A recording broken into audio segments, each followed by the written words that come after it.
What's up everyone, and welcome to our first module on sutures and suturing. Sutures are used to bring and hold tissues together in surgery, and a suture is comprised of a needle attached to a thread. Now there are many different types of needles and threads that can be combined together to form different types of sutures, and we'll go over the various properties of needles and threads in the next few slides. Now sometimes you don't need the full suture in surgery, and you might just need the needle by itself, which is called a free needle. And at other times you'll need the thread by itself, which is called a tie. Needles can be differentiated by their shape and cross-sectional geometry. In terms of shape, needles can be straight or curved, with a curvature ranging from a quarter of a circle all the way up to 5/8 of a circle. And your specific choice of needle shape will be determined by the situation you're dealing with in surgery. When it comes to cross-sectional geometry, on the screen here you can see examples of the three main types of cross-sections you'll encounter. A taper point needle means that the entire needle body is smooth aside from the tip, which is sharp and pointed. A reverse cutting needle, on the other hand, which looks like an upside down triangle, has a sharp edge on the outer portion of the needle, while a cutting needle has the sharp edge on the inner portion of the needle.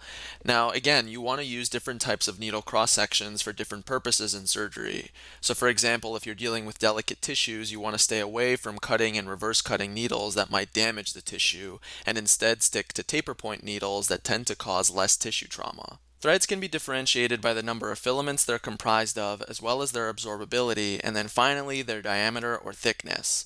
Now these factors ultimately contribute to the thread's tensile strength, which influences how well and for how long the thread is able to keep tissues together or well approximated. So for example, a monofilament thread is comprised of a single strand, while a multifilament thread is comprised of multiple strands that are wound around one another to create a high tensile strength. When it comes to absorbability, some of these threads are comprised of materials that are dissolved by the body's enzymes over time, and so as the thread is absorbed, the tensile strength decreases. On the other hand, permanent materials are resistant to being dissolved by the body's enzymes, and so they retain their tensile strength for a longer period of time. And finally, when it comes to thread diameter, these threads were originally produced with sizes ranging from number 1 to number 6, where a number 6 thread had a larger diameter than a number 1 thread. But as our manufacturing techniques improved, we were able to make thinner and thinner threads with sizes such as 0 and 00. But to spare ourselves from having to recite multiple zeros to refer to a thinner thread, we now say things like 40 instead of 0000. And in general, a 40 or 50 thread has a smaller diameter than a 0 or 20 thread. When you're suturing to bring tissues together, you need both a suture as well as an instrument in order to manipulate the needle and push it through tissues. Now this instrument is known as a needle driver, and you can see a picture of it on the screen here. And the needle is positioned at the distal tip of the instrument in between these corrugated jaws that can be opened and closed by squeezing and releasing the ring handles of the instrument. Near the ring handles is also a locking mechanism that can be engaged and disarmed in order to secure the needle or let it go. On the screen here you can see two examples of how to handle a needle driver using your dominant hand. The tripod method is recommended for beginners and involves placing your thumb and ring finger inside of the ring handles of the instrument while using your middle finger to support the top of the ring handle that's occupied by your ring finger. And finally, you want to place your index finger on the shaft of the instrument to provide more stability. Now moving your thumb and ring finger away from one another will open the jaws of the instrument, while moving your thumb and ring finger together will close them. Another way of handling the needle driver is known as palming, and in this case you don't place your fingers inside of the ring handles of the instrument. Instead, you manipulate the needle driver by placing your thumb or thenar eminence underneath one of the ring handles while placing your other fingers on top of the other ring handle. This allows you to open and close the jaws of the needle driver using only your thumb. If you need to disengage the locking mechanism, you can either press down on the locking mechanism directly using your middle finger, or press up on the locking mechanism using your thumb. Now, some surgeons prefer palming the needle driver because it increases their range of motion at the level of the wrist. Now that you know how to handle a needle driver, you can learn how to load a needle onto the instrument so that you can start suturing.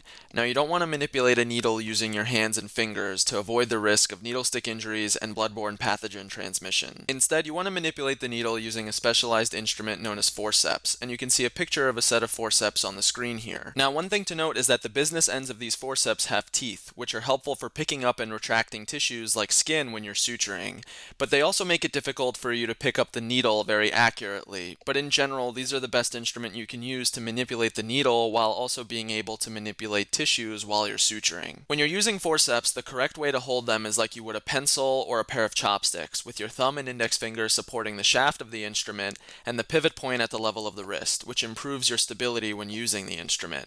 Now, you don't want to hold a pair of forceps like you would a pair of barbecue tongs or a violin bow, because then the pivot point shifts from the wrist to the level of the elbow, which decreases your accuracy when you're using the instrument. When you're using your forceps to load a needle onto your needle driver, you want to position the needle so that the sharp tip is facing the ceiling and the body of the needle is at a 60-degree angle to the shaft of the needle driver. Compared to loading the needle at a perpendicular angle to the needle driver, this 60-degree angle is more ergonomic and enables you to pass through tissues without inducing significant tissue trauma. And finally, you want to use your needle driver to hold the body of the needle at a point that's 2/3 of the way from the tip of the needle. You don't want to hold the needle too close to its tip because that'll limit the amount of tissue you're able to pass through with one pass of your needle driver. You also don't want to hold the needle too close to the end because this is where the thread enters the needle and it's hollow at this point. So if you put too much torque of the needle as you're passing through tissues, you're more likely to bend the metal of the needle. When you put all these steps together, you're ready to start suturing, and on the screen here is a picture demonstrating the proper way to hold a needle using a needle driver. As you can see, the sharp tip of the needle is exposed, so the needle is said to be in the unprotected position. You don't want to pass around an unprotected needle attached to an instrument because there's a higher risk of needle stick injuries. If you need to pass a needle in the operating room, you want to make sure that it's in the protected position. That means that the body of the needle is in line with the shaft of the needle driver and the sharp tip is close to or even touching the instrument itself, just like you see on the screen here. The first suturing pattern we're going to review is known as the simple interrupted suture, which is often used to close lacerations that you'll find in the emergency room. To approximate the skin edges, you want to go through the epidermis and dermis on each side of the wound by using a single, roughly circular loop of suture material, and then individually tie each of these sutures to close the laceration. To place a simple interrupted suture, you want to start by using your needle to enter healthy skin on one side of the wound, and then exit healthy skin on the other side of the wound before you tie down your suture to secure it. Now in general, you want to suture toward your non-dominant hand, which means if I'm using my right hand to suture, from my point of view, I want to enter healthy skin on the right side of the wound and then exit healthy skin on the left side of the wound. On the screen here, you can see a video demonstrating how to place a simple interrupted suture. You can see that the needle enters healthy skin on the right hand side of the wound and then exits healthy skin on the left hand side of the wound. After you place your stitch, the next step in a simple interrupted suture is tying a knot. Now the video on the screen here is demonstrating the first step in tying your shoelaces, and the knot that's formed here is going to be very similar to the knot that's securing your suture, in that you're wrapping two strands of thread around one another and cinching them down until the knot lies flat. When you apply the tying your shoelaces analogy to surgical knots, you'll find that they look very similar. So in this case, we're approximating the skin edges of a wound by using a single piece of thread, but the left-hand side of the thread is colored in blue, and the right-hand side of the thread is colored in black. Now, just like the first step in tying your shoelaces, we need to intertwine these two sides of a thread and then tighten them in order to form a knot.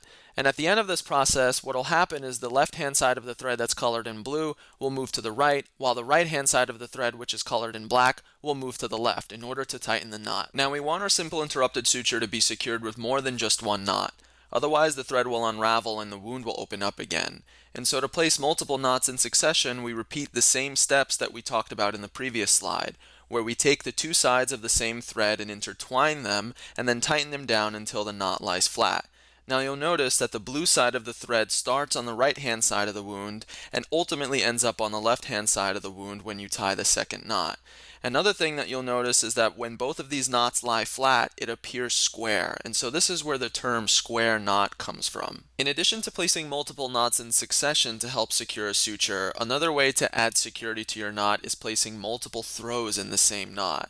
And what I mean by this is that when we take a look at our tying our shoelaces example, we wrap our threads around each other once. In something known as a surgeon's knot, these threads are wrapped around one another twice, and this adds more security to the knot to prevent the thread from unraveling, and so some surgeons prefer to use it when they're securing their suture in the first knot. When you put these ideas together, you can create a very secure suture. So in this case, you can see that the first knot is a surgeon's knot, where the threads are wrapped around one another twice. And then there's another knot in succession where the threads are wrapped around one another once. Now, typically the principle of putting multiple throws in the same knot, or a surgeon's knot, is reserved for the first knot in securing a suture. All of the other knots in succession just have the threads wrapped around one another once. And as you can see, when these knots are tied down, they lie flat and it looks like a square. And so this is also known as a square knot. The image on the screen here is demonstrating what one of these sutures would look like if it's secured with 3 knots thrown in succession, which is what you would typically use to secure a simple interrupted suture.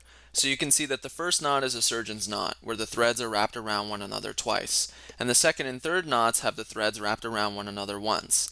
Now, all of these knots will lie flat and they're considered square, but it's important to pay attention to how the blue and black parts of the same thread switch sides with each successive knot that's placed. What I mean by this is when the blue part of the thread exits the skin, it starts out on the left-hand side of the wound, and by the end of the first knot, it ends up on the right-hand side of the wound. By the end of the second knot, it's on the left-hand side of the wound again, and then finally by the end of the third knot, it ends up on the right-hand side of the wound. And the fact that these two colors switch sides is important to make sure that the knots lie flat and are considered square. Now that we understand knot tying theory, we can apply it to simple interrupted suturing, and since we're going to be using a needle driver to help us tie our knots, this is known as an instrument tie. So the first thing you want to do is pull the thread that's attached to the needle until the thread on the opposite side is about 4 centimeters in length. And you can see in the picture on the screen here that this is now the long part of the thread that's attached to the needle, while on the opposite side you have the short part of the thread that's also known as the suture's tail. Next, you want to put your needle driver in the center of the wound, in between the two threads of the suture you just placed. Then you want to take the longer part of the thread that's attached to the needle and wrap it over and around the needle driver 1 to 2 times, depending on whether or not you're placing a surgeon's knot. You then want to use your needle driver and grasp the tip of the thread's tail and cross your hands to tie down your first square knot. Now, the video on the screen here is demonstrating that you would take the longer part of the thread and wrap it over and around your needle driver twice for your surgeon's knot, and then you would grasp the tip of the tail and cross your hands to tie down your first square knot, which is a surgeon's knot. You would then repeat the process by putting your needle driver in the center of the wound and wrapping the longer part of the thread over and around the needle driver just once this time, and then crossing your hands again to tie down your second square knot. And then finally, you'd repeat this process one more time to finish securing your simple interrupted suture. And once your suture is secure, you want to cut both threads until they're about 1 centimeter in length. And that concludes our first module on sutures and suturing.